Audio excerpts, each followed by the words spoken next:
everybody. Last લેક્ચરોમાં આપણે એસી પરિપથો વિશે ચર્ચાઓ કરી, એના પર આધારિત થિયરી અને દાખલાઓની પણ વાતો કરી.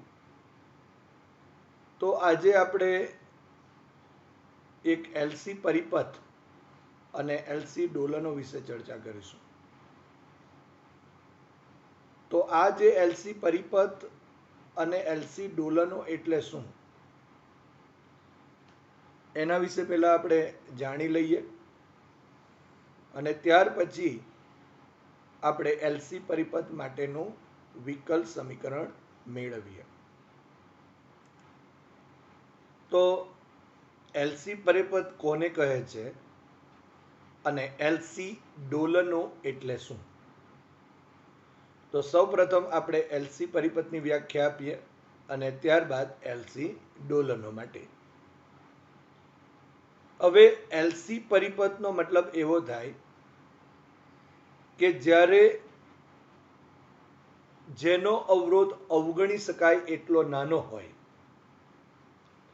એવા ઇન્ડક્ટરને જ્યારે કેપેસિટરની બે પ્લેટ વચ્ચે જોડવામાં આવે છે ત્યારે બનતા જે પરિપથ છે એ બનતા પરિપથને એલસી પરિપથ કહે છે. અહીં તમે જોઈ શકો છો, આ જે આકૃતિ છે એ એલસી પરિપથ છે. અહીં એક કેપેસિટર જે છે એને ઇન્ડક્ટર સાથે જોડેલ છે.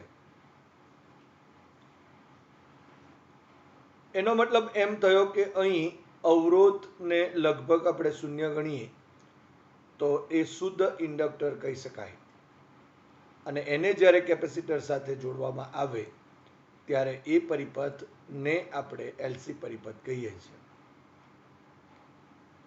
હવે અહીં બીજો જે શબ્દ છે એલસી ડોલનો, એટલે એલસી ડોલનો એટલે શું? આપણે આ જે થિયરી છે એ થિયરીઓની ચર્ચા કરીશું ત્યારે એ ડોલનો કેવી રીતે થાય છે એની પણ આપણે ચર્ચા કરવાના છે. પરંતુ અત્યારે આપણે એલસી ડોલનો એટલે જો શું એમ જો કેવું હોય તો આપણે એમ કહી શકાય કે આ જ પરિપથ એલસી પરિપથ જે છે એની જ ચર્ચા કરીએ તો એમ કહેવાય કે જ્યારે વીજભારિત કેપેસિટરને, આ જે વીજભારિત કેપેસિટર ને જ્યારે અવરોધ વગરના એટલે કે અવગણીય અવરોધ ધરાવતા જ્યારે ઇન્ડક્ટર દ્વારા વીજભારિત કરવામાં આવે, એ આપણે આગળની થિયરીઓમાં કેવી રીતે એલસી ડોલનો થાય છે એની આખી થિયરી જોઈશું. પરંતુ અત્યારે એમ કહી શકાય કે જ્યારે વીજભારિત કેપેસિટર જે છે એને અવરોધ વગરના ઇન્ડક્ટર દ્વારા જોડી જ્યારે વીજભારિત કરવામાં આવે ત્યારે અચળ આવૃત્તિવાળા અને કંપ વિસ્તારવાળા જે વિદ્યુત ડોલનો થતા હોય એ વિદ્યુત ડોલનો થતા હોય તો એ જે ડોલનો છે એ ડોલનોને આપણે એલસી ડોલનો કહીશું. તો આ એલસી ડોલનો કેવી રીતે થાય છે એની ચર્ચા આગળ આપણે થિયરીમાં જોઈએ. પણ તે પહેલા આ જે એલસી પરિપથ જે છે એ એલસી પરિપથ માટેનું એક વિકલ સમીકરણ આપણે મેળવીએ. સૌપ્રથમ આપણે એલસી પરિપથનું વિકલ સમીકરણ મેળવીએ તે પહેલા કેપેસિટરની એક વાત કરી લઈએ કે અહીં જે તમને કેપેસિટર આપેલું છે એ ધારો કે કેપેસિટર ફૂલ્લી ચાર્જ કેપેસિટર છે, એક વીજભારિત કેપેસિટર છે. પણ એની ખાસિયત એ છે કે જ્યારે એ ફૂલ્લી ચાર્જ કેપેસિટર હોય એ કેપેસિટર સાથે ધારો કે કોઈ તાર જોડી દઈએ, કોઈ અવરોધ જોડી દઈએ અથવા તો કોઈ ઇન્ડક્ટર જોડી દઈએ, જો એને જોડવામાં આવે તો એ કેપેસિટર ડિસ્ચાર્જ થવા લાગે છે.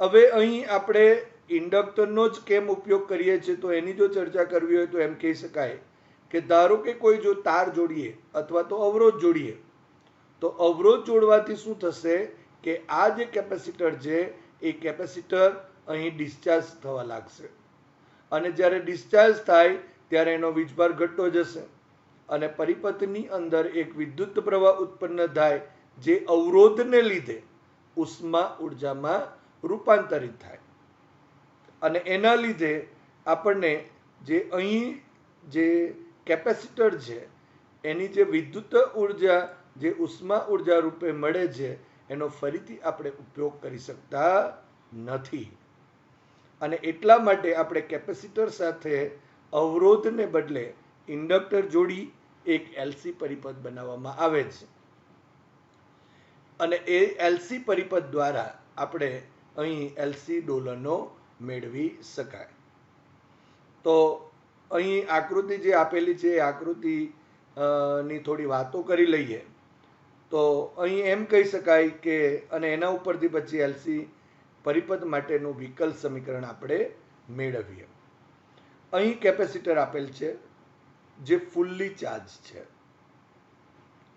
આ જે પહેલી જે પરિસ્થિતિ છે એ પહેલી પરિસ્થિતિમાં અહીં ફૂલ્લી ચાર્જ છે. અત્યારે પ્રવાહને બતાવેલ છે પણ જ્યારે ટી બરાબર 0 સમયે અહીં જે ઇન્ડક્ટર છે એ જોડેલ ન હોય ત્યારે અથવા તો ઇન્ડક્ટરની ગેરહાજરીમાં આપણે એમ કહેવાય તો અહીં કેપેસિટર એ ફૂલ્લી ચાર્જ છે અને આ જે કેપેસિટર છે એના ઉપરનો મહત્તમ જે વિદ્યુત ભાર છે એ ધારો કે QM જેટલો છે. હવે ટી બરાબર 0 સમયે આપણે જ્યારે કેપેસિટર સાથે અહીં ઇન્ડક્ટરને જોડવામાં આવે તો આ ઇન્ડક્ટર જ્યારે જોડીએ તો શરૂઆતમાં તો ઇન્ડક્ટર પર કોઈ પણ પ્રકારનો પ્રવાહ નથી જ્યારે અહીં વિદ્યુત પ્રવાહ અહીં જે ફૂલ્લી ચાર્જ હશે ત્યારે. પરંતુ જ્યારે એને જોડાણ કરીએ જ્યારે આપણે આ એલ સાથે એનું જોડાણ કરીએ તો આપણે આગળ ચર્ચા કરી તે મુજબ આ જે કેપેસિટર છે એ કેપેસિટર ડિસ્ચાર્જ થવા લાગશે. હવે ડિસ્ચાર્જ થશે એટલે એનો મતલબ કે એનો વીજભાર જે છે તે પરિપથમાં આ તાર દ્વારા પ્રસરશે અહીંથી આ રીતે. એનો મતલબ કે વીજભારની ગતિ થઈ એટલે કે વિદ્યુત પ્રવાહનું નિર્માણ થયું અને જો વિદ્યુત પ્રવાહનું નિર્માણ થયું તો એનો મતલબ એમ થયો કે અહીં આ જે ઇન્ડક્ટર છે એમાંથી વિદ્યુત પ્રવાહ દાખલ થશે. હવે જો આ વિદ્યુત પ્રવાહ અહીં દાખલ થાય તો અહીં આત્મપ્રેરકત્વનો ગુણધર્મ ધરાવશે. કહેવાનો મતલબ એક જ છે કે અહીં વિદ્યુત પ્રવાહ પસાર થશે અને અહીં જે વીજભાર છે એ વીજભારમાં ઘટાડો થશે. તો આ રીતે અહીં જે વીજભાર છે એ વીજભાર અહીં ઘટે છે અને પ્રવાહમાં વધારો થાય છે. તો આપણે હવે વિસ્તારથી એના વિશે ચર્ચા કરી અને વિકલ સમીકરણ મેળવીએ. હવે જે આકૃતિ છે એ આકૃતિમાં દર્શાવ્યા મુજબ આ જે કેપેસિટર છે એ કેપેસિટરને અહીં ઇન્ડક્ટર કે જેનું ઇન્ડક્ટન્સ એલ જેટલું છે એવા ઇન્ડક્ટર સાથે જોડીને એક એલસી પરિપથ બનાવેલ છે. હવે ધારો કે ટી બરાબર 0 સમયે કેપેસિટર સંપૂર્ણ ચાર્જ છે અને તેથી તેના પરનો જે મહત્તમ વિદ્યુત ભાર ટી બરાબર 0 સમયે તો એ QM છે. હવે ધારો કે જો પરિપથ પૂર્ણ કરવામાં આવે તો આપણે ચર્ચા કરી તે મુજબ કેપેસિટર પરનો એ વીજભાર ઘટતો જશે એટલે કે કેપેસિટર ડિસ્ચાર્જ થતું જશે અને એ જે વીજભારની ગતિના લીધે અહીં વિદ્યુત પ્રવાહનું નિર્માણ થશે અને એ જે વિદ્યુત ભાર જે છે એ આ તાર દ્વારા અહીં ઇન્ડક્ટર પર જાય છે અને પરિણામે અહીં વિદ્યુત પ્રવાહનું નિર્માણ થાય છે. હવે ધારો કે અહીં ડિસ્ચાર્જ થવા લાગશે ટી બરાબર 0 સમય પછી. તો ધારી લઈએ કે ધારો કે ટી સમયે અહીં શરૂઆતમાં જે વીજભાર છે તે QM જેટલો છે અને થોડા સમય પછી ધારો કે ટી બરાબર ટી સમયે આપણે જો વિચારીએ તો ટી બરાબર ટી સમયે અહીં આ કેપેસિટર પરનો જે વિદ્યુત ભાર એ Q થશે અને સાથે સાથે એમ કહી શકાય કે આ પરિપથમાં પણ વિદ્યુત પ્રવાહ I હશે. એટલે ઇન્ડક્ટરમાંથી પસાર થતો જે વિદ્યુત પ્રવાહ જે છે એ પણ આપણને અહીં I મળશે. એનો મતલબ કે t બરાબર t સમયે કેપેસિટર પરનો વીજભાર Q અને પરિપથમાં જે વિદ્યુત પ્રવાહ છે તે I છે. હવે સમયની સાથે આપણે જાણીએ છીએ કે સમયની સાથે અહીં જે વિદ્યુત પ્રવાહ છે એ વિદ્યુત પ્રવાહમાં ફેરફાર થતો જાય છે, જેને આપણે di/dt કહીશું. પણ di/dt અહીં ધન છે, માટે અહીં ઇન્ડક્ટર જે છે એટલે કે આ ઇન્ડક્ટર છે એમાં પ્રેરિત જે EMF છે, કારણ કે અહીં સતત વીજભાર બદલાતો જશે, એના લીધે પ્રવાહ બદલાતો જશે, અને એટલા માટે અહીં જે આપણા પાસે ઇન્ડક્ટર છે આ ઇન્ડક્ટરની અંદર જે પ્રેરિત EMF છે એની જે પોલારિટી એટલે કે વોલ્ટેજની પોલારિટી એ અહીં આકૃતિમાં દર્શાવ્યા મુજબની હશે. એટલે કે અહીં ધન અને અહીં ઋણ હશે. એટલે કે અહીંયા જો આપણે દર્શાવીએ તો અહીં ધન કહેવાશે અને અહીં ઋણ કહેવાશે. એટલે આપણે જો કહેવું હોય તો એમ કહી શકાય કે આ જે એ બિંદુ છે એ બિંદુ પાસેનું સ્થિતિમાન વધારે છે અને બી બિંદુ પાસેનું સ્થિતિમાન ઓછું છે, અને એટલા માટે આપણે કહી શકાય કે VA is greater than VB થશે. અને આપણે જ્યારે ઇન્ડક્ટરની ચર્ચા કરેલી ત્યારે પણ કીધું કે જે ઇન્ડક્ટર છે એમાં જે પ્રવાહ જે છેડેથી દાખલ થાય તેને આપણે ધન ગણીએ છીએ અને જે છેડે બહાર નીકળે છે એને આપણે ઋણ કહીએ છીએ. અહીંયા VA is greater than VB છે અને એટલા માટે પ્રવાહ આ તરફ ગતિ કરશે. હવે જેમ જેમ કેપેસિટર પરનો વિદ્યુતભાર Q એ ઘટે છે તેમ તેમ આપણે ચર્ચા કરી તેમ પરિપથમાં વિદ્યુત પ્રવાહ I પણ વધે છે. એનો મતલબ કે કેપેસિટર પરનો વીજભાર ઘટે અને પરિપથમાં વિદ્યુત પ્રવાહ I વધે છે, માટે અહીં I is equal two -dq/dt લખાશે. આપણે જાણીએ છીએ કે I બરાબર dq/dt હોય છે, પરંતુ અહીં વીજભારમાં ઘટાડો થાય છે સમયની સાથે અને એટલા માટે અહીં ઋણ નિશાની દર્શાવેલ છે. હવે ધારો કે કોઈ પણ ક્ષણે ઇન્ડક્ટરમાં પ્રેરિત EMF એ જો VL લખી દઈએ is equal two epsilon is equal two અહીં L - L di/dt. અહીં જે ઋણ નિશાની છે એ માત્ર લેન્ઝના નિયમની ઉપસ્થિતિ બતાવે છે, હાજરી બતાવે છે, માટે અહીં VL ઇઝ ઇક્વલ ટુ શું લખાશે L di/dt થશે. હવે કેપેસિટરની બે પ્લેટ વચ્ચે જો આપણે કહીએ વિદ્યુત સ્થિતિમાનનો તફાવત એટલે કે પોટેન્શિયલ ડિફરન્સ, એને આપણે VC કહીએ, તો ઇઝ ઇક્વલ ટુ અહીં Q/C થશે, કારણ કે C is equal two Q/V સૂત્ર આપણે જાણીએ છીએ. હવે જો કિર્ચોફના બંધ ગાળાના નિયમ મુજબ આપણે પરિપથ ઉપર જો લાગુ પાડીએ તો અહીં -L di/dt લખવું પડશે પ્લસ અહીં Q/C થશે. સો ઇઝ ઇક્વલ ટુ 0.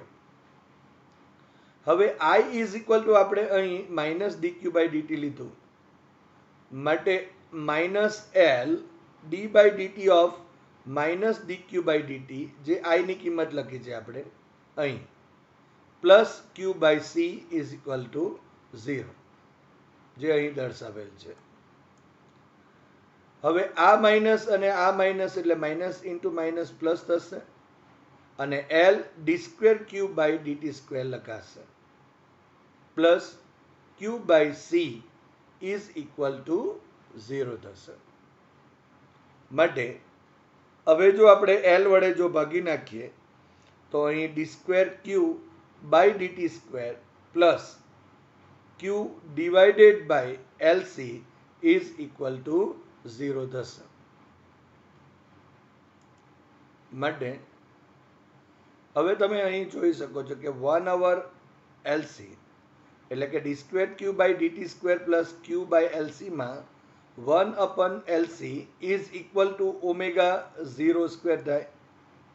આપણે જાણીએ છીએ omega 0 is equal to 1/√LC. તો અહીં omega 0 square is equal to આપણે 1/LC થશે. માટે 1/LC ની જગ્યા પર આપણે અહીં ઓમેગા 0 સ્ક્વેર લખી શકાય. માટે અહીં equation d square Q by DT square plus omega 0 square q is equal to 0. આ જે સમીકરણ છે એ સમીકરણ 1 કહીએ, કે જે સમીકરણને આપણે એલસી પરિપથ માટેનું વિકલ સમીકરણ કહે છે. એટલે અહીં જે આપણા પાસે સમીકરણ મળે છે સમીકરણ નંબર 1, એને એલસી પરિપથ માટેનું વિકલ સમીકરણ કહેવાય છે. હવે તમે જો ધ્યાનથી જુઓ તો આ જે સમીકરણ છે એ આપણે 11 સાયન્સમાં જે સરળાવત ગતિ ભણેલા અને એનું જે વ્યાપક વિકલ સમીકરણ હતું એના જેવું જ છે. ત્યાં આપણે વાત કરેલી સરળ અવધગતિના વ્યાપક વિકલ સમીકરણની જે d square x by DT square plus omega 0 square x is equal to 0. તમે જોઈ શકો છો કે અહીં સરળ અવધગતિનું વિકલ સમીકરણ અને અહીં આ જે એલસી પરિપથ માટેનું વિકલ સમીકરણ એક સામ્યતા દેખાય છે.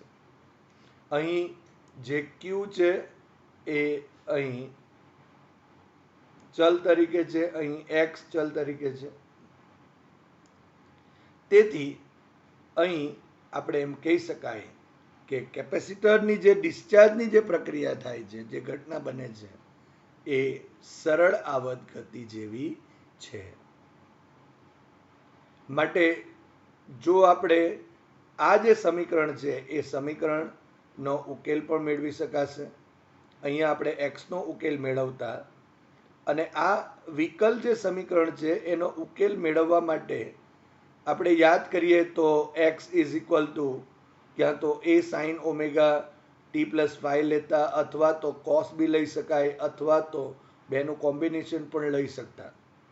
તો એ જ રીતે આપણે અહીં ક્યુનું પણ જે આ વિકલ સમીકરણનો ઉકેલ એટલે કે આ ક્યુ જે છે એની પણ આપણે એનો ઉકેલ આ વિકલ સમીકરણનો ક્યુ સ્વરૂપમાં મેળવીએ. પણ તે પહેલાં અહીં omega 0 square is equal to 1/LC છે. માટે omega 0 is equal to 1/√LC. માટે જો ઓમેગા 0 લખીએ તો is equal to 2 f0 is equal to 1/√LC. માટે f0 is equal to 1 divided by 2π√LC થશે. તો આમ અહીં આવૃત્તિ પણ શોધી શકાય અને કોણીય આવૃત્તિ પણ શોધી શકાશે. હવે આપણે એલસી પરિપથનું જે વિકલ સમીકરણ મેળવ્યું છે તો એ સમીકરણનો ઉકેલ મેળવીએ અને સાથે સાથે અહીં પ્રવાહનું સમીકરણ પણ મેળવીએ. તો એ માટે આ રીતે સવાલ હોઈ શકે, એલસી પરિપથના વિકલ સમીકરણનો ઉકેલ મેળવો અને પ્રવાહનું સમીકરણ મેળવો. હવે વિકલ સમીકરણ પહેલા લખી દઈએ તો એલસી પરિપથનું વિકલ સમીકરણ d square Q by DT square plus omega 0 square q is equal to 0 છે. અને આપણે જાણીએ છીએ કે જ્યાં omega 0 square is equal to 1/LC, માટે omega 0 is equal to 1/√LC થશે. ધારો કે આને સમીકરણ નંબર આપણે 1 કહી દઈએ. હવે આ જે સમીકરણ છે આ વિકલ સમીકરણનો ધારો કે આપણે અહીં ક્યુ જે છે એનો ઉકેલ ક્યુ સ્વરૂપે મેળવવો પડશે. તો વિકલ સમીકરણ છે અને એનું 2 વખતનું આપણે વિકલન લેવાનું છે. અહીં 2 વખતનું વિકલન છે. તો એનો અર્થ એવો થયો કે અહીં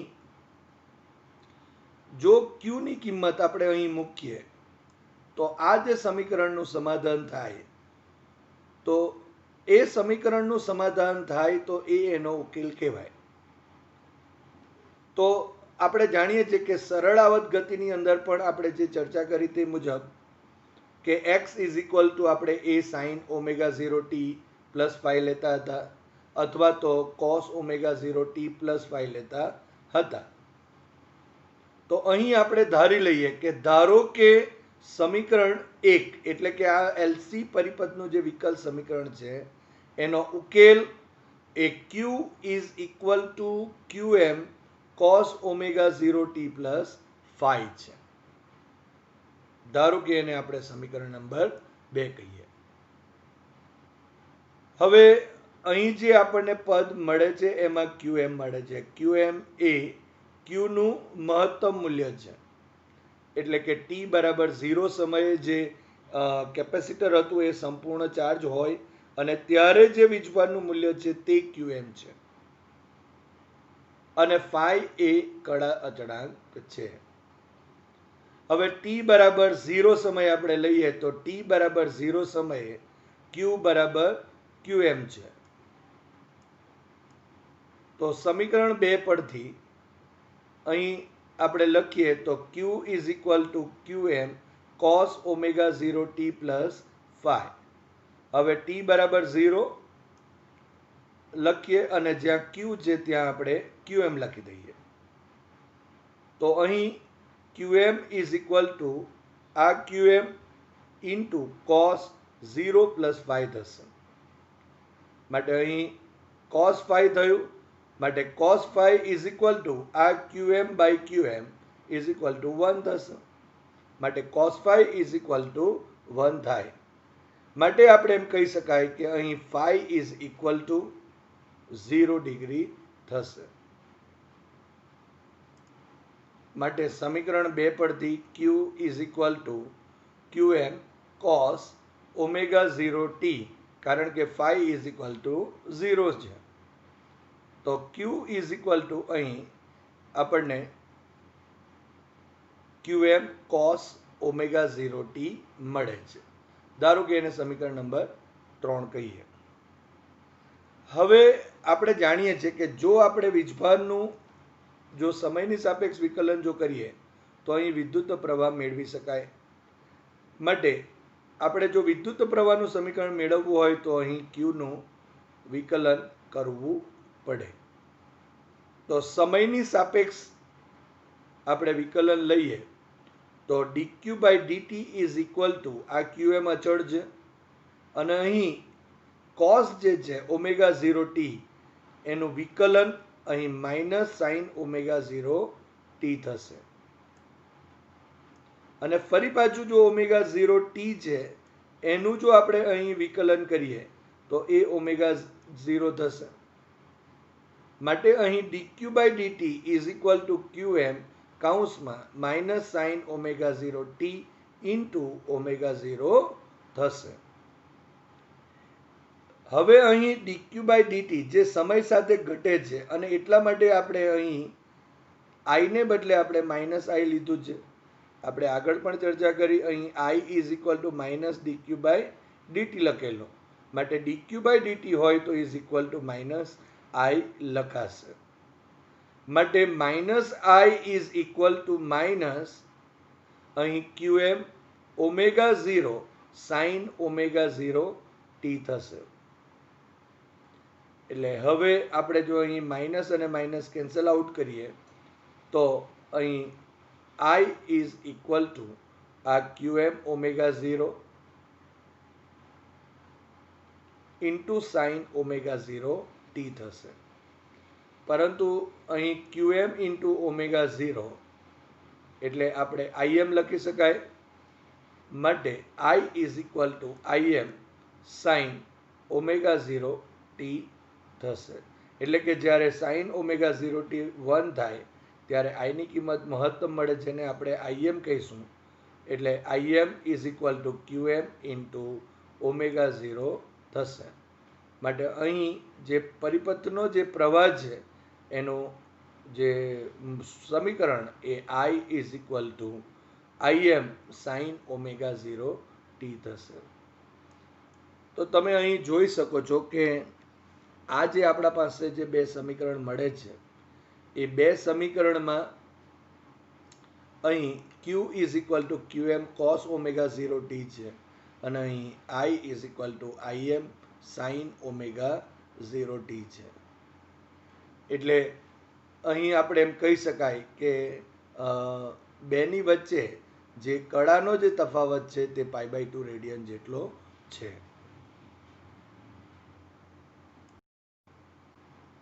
હવે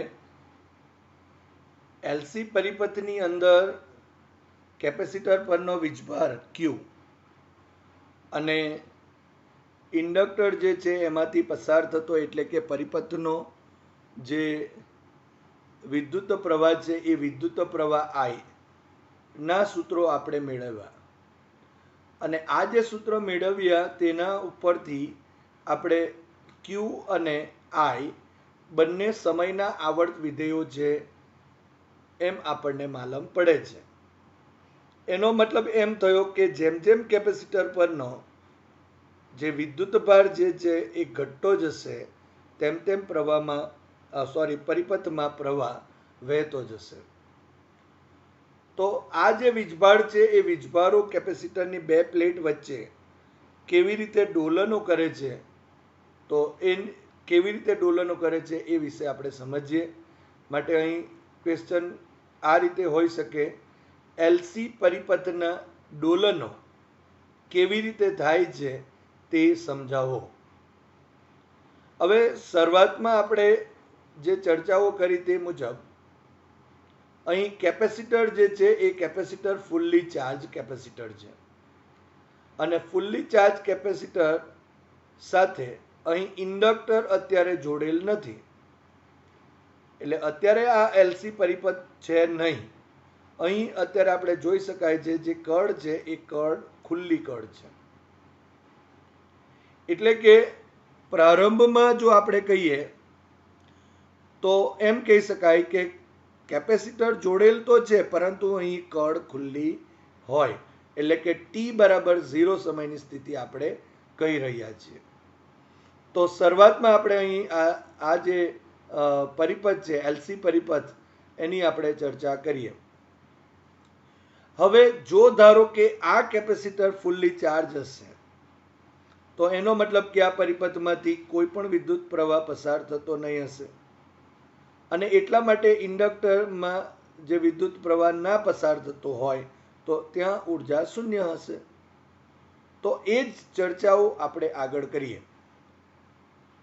ધારો કે શરૂઆતમાં અહીં જે વિદ્યુત ભાર છે તે QM જેટલો છે અને આ જે પરિપથ જે છે એ પરિપથ અહીં ઓપન છે એટલે કે ખુલ્લો છે અને આ જે QM જે વિદ્યુત ભાર પ્રારંભમાં ધરાવતા કેપેસિટર સાથે અહીં ઇન્ડક્ટર જોડેલ છે. પણ કાળજી રાખીશું અહીં પરિપથ ખુલ્લો છે માટે જે પરિપથની કુલ ઉર્જા હશે એ માત્ર આ જે કેપેસિટર સાથે સંકળાયેલી હશે અથવા કેપેસિટરના વિદ્યુત ક્ષેત્રમાં જે સંગ્રહિત હશે એ જ ઉર્જા એ કુલ ઉર્જા ગણાશે. માટે અહીં લખવું હોય તો વિદ્યુતભારિત કેપેસિટરમાં સંગ્રહિત જે વિદ્યુત ઉર્જા એને આપણે ધારો કે UE નામ આપીએ is equal to QM² divided by twice C. આપણે Q²/2c સૂત્ર પરથી અહીં QM²/2c લખીએ છીએ કારણ કે અહીં Qની જગ્યાએ QM છે પરંતુ આ પરિપથ આપણે વાત કરી તે પ્રમાણે ખુલ્લો છે એટલે આ જે પરિપથ છે એમાંથી વિદ્યુત પ્રવાહ પસાર થતો નથી એટલે કે I બરાબર 0 છે અને એટલા માટે ઇન્ડક્ટરના ચુંબકીય ક્ષેત્રમાં કોઈ ઉર્જા નથી એટલે કે UB લખીએ તો ઇઝ ઇક્વલ ટુ 0 હોય છે. માટે આ જે એલસી પરિપથ છે એની કુલ ઉર્જા U લખીએ તો U is equal to UE plus UB is equal to QM² divided by twice C plus અહીં 0 માટે U is equal to QM² by twice C થશે. હવે તમે જોઈ શકો છો કે આ જે કેપેસિટર છે એ કેપેસિટર સાથે હવે ઇન્ડક્ટર જોડી દીધું. હવે જેવું આપણે t બરાબર 0 સમયે કળ બંધ કરીએ છીએ એટલે આ કેપેસિટર છે એ કેપેસિટર ડિસ્ચાર્જ થવા લાગશે, એટલે કે ડિસ્ચાર્જ થવાની શરૂઆત થશે. આપણી પહેલી જે આકૃતિ હતી એમાં આપણે અહીં વીજભાર વધારે દર્શાવેલ છે અને અહીં ઓછા દર્શાવેલ છે.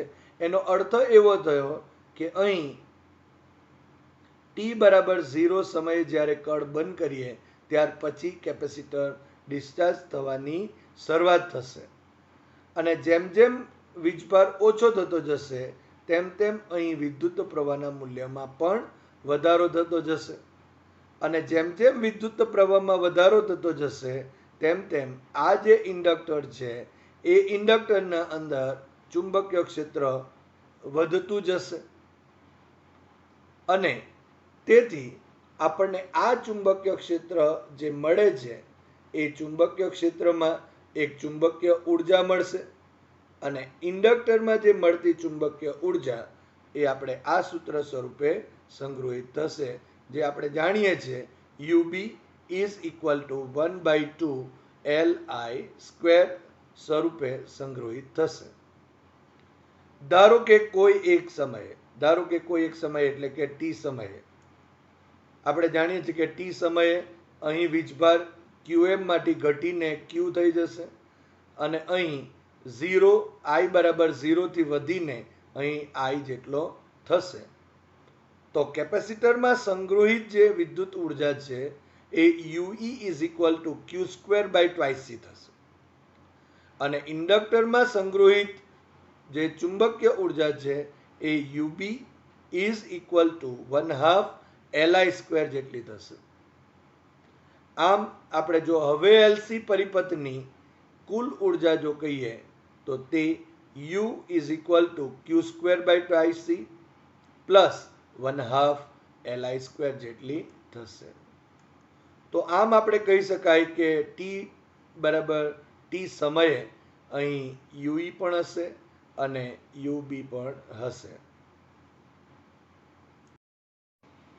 હવે સમય જતાં આપણે એમ કહી શકાય કે આ કેપેસિટર પરનો વીજભાર ઘટતો જશે, કેપેસિટર ડિસ્ચાર્જ થતું જશે અને અહીં ઇન્ડક્ટર જે હોય એ ઇન્ડક્ટરમાં જે પ્રવાહ જે છે એનું મૂલ્ય વધતું જશે.